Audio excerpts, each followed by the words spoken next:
Point saillant de l'opération militaire russe en Ukraine du 1er au 3 décembre. Le dimanche dernier, l'AFU a attaqué le territoire de la région de Krasnodar avec 2 missiles S-200 convertis. Les 2 munitions ont été interceptées par la défense aérienne au-dessus de la mer d'Azov et n'ont causé aucun dommage. De plus, la région de Kursk a de nouveau été attaquée, des bâtiments et des voitures ont été endommagés.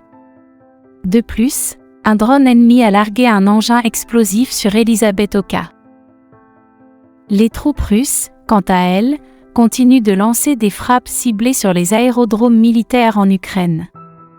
Ainsi, à Kryvyi Rih, le lancer a visé l'aérodrome de Dolantsevo, où l'avion Su-25 ukrainien a été touché.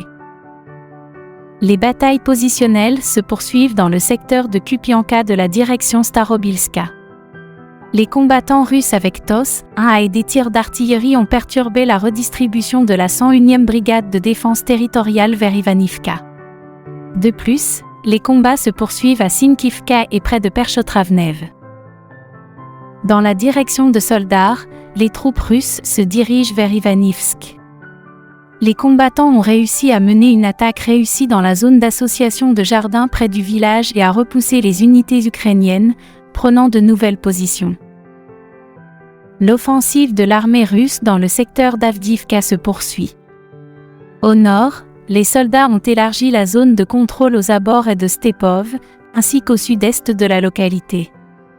En même temps, les combats se poursuivent à l'usine de la localité.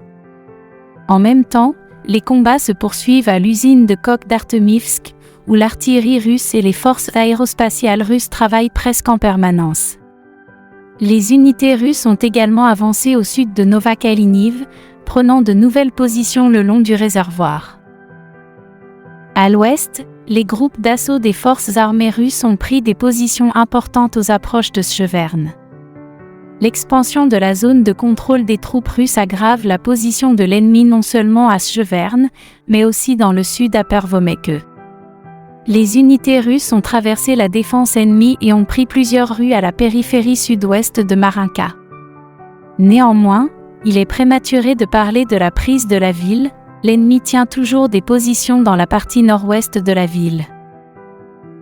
Les combats positionnels se poursuivent dans le secteur de Vodiane, où les troupes russes repoussent régulièrement les attaques ennemies, qui doivent se retirer sur leur position d'origine avec des pertes. Pour prendre l'avantage, l'AFU attaque également périodiquement les positions russes en petits groupes et avec l'appui de véhicules blindés. Ces derniers jours, lors des attaques infructueuses, ils ont perdu plusieurs véhicules blindés de combat occidentaux, ainsi qu'un char léopard allemand. Dans la direction de Kherson, les combats se poursuivent à Chonar, où les unités ukrainiennes tiennent une tête de pont. Les forces armées russes ont bloqué les unités de l'AFU à Pisky, mais environ 60 à 70% du village sont toujours sous le contrôle de l'ennemi.